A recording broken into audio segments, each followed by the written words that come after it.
Having now heard the plans laid out in the budget, what are your initial thoughts? Well, initially, one of the key questions to be decided is to what extent this will have an impact on the markets to ensure that the interest rates charged against this country's debt are kept low. And the signs are that because of the pre-budget talk and indeed what's in the budget, with the Office of Budget Responsibility giving an independent judgment about the rate at which debt and particularly the structural deficit will be managed down within this Parliament, that looks good. But of course there are tensions within the coalition between having quite significant deficit reduction and protecting the least well off. And one of the political questions will be, and this is important for me as a politician, is to what extent the poorest and the poorest taxpayers, both those groups, are protected from some of the tax increases, given that there are public spending cuts to come, which will obviously affect those who rely on public services more than the rich, who are less reliant on public services. And the signs are good in that not only was there an increase in the tax allowance, which will be of benefit to £170 a year to all basic rate taxpayers, but there was £150 there for children in low-income families. And combined, that will probably counter the impact of the VAT increase of 2.5%, which is a tax that falls heaviest proportionately on less well-off families, because a greater proportion of their household income is spent on vatable items, because some of the essentials still need to be bought in that way. So one of the measures will be that one, between fairness on the one hand and revenue raising on the other. And one of the other issues is to what extent the commitment by the coalition to provide for the Liberal Democrat policy of tackling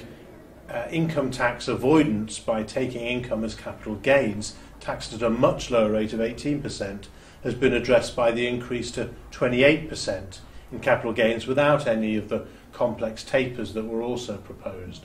The feeling, the Treasury advice apparently was that 28% was the way of maximising income before people refused to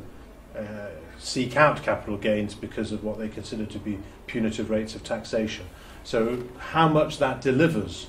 will need to come out in the wash. One of the other questions is, of course, what's hidden in the Red Book that wasn't announced in the budget, particularly when the Chancellor made a virtue of the fact that he was being more open than he would be. But there was plenty in there talking about future commitments to ensure that there is proposals to boost business in the regions,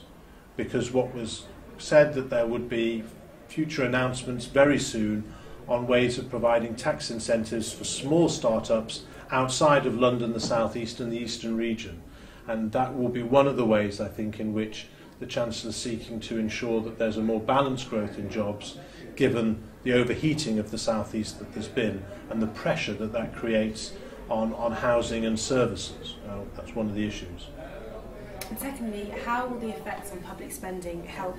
the economy, the wider economy? Well, he signalled significant cuts in public spending, did the Chancellor, in this budget, and that will actually have an impact to reduce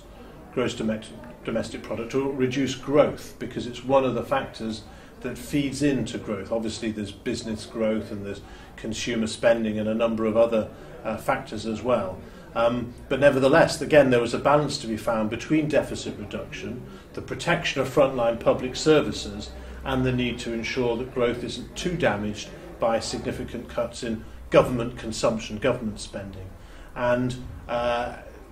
it remains to be seen what the impact will be, because the detail of the spending cuts has been postponed, as was always planned, to be to the 20th of October, when the comprehensive spending review will be announced. But one thing he did specify, which is quite chilling, is that there are going to be, over the course of the Parliament, cuts of up to 25% in many government spending departments. And though it's very hard to have cuts like that just from efficiency, well, it's impossible to do it just from efficiencies, and so there's still more pain to hear.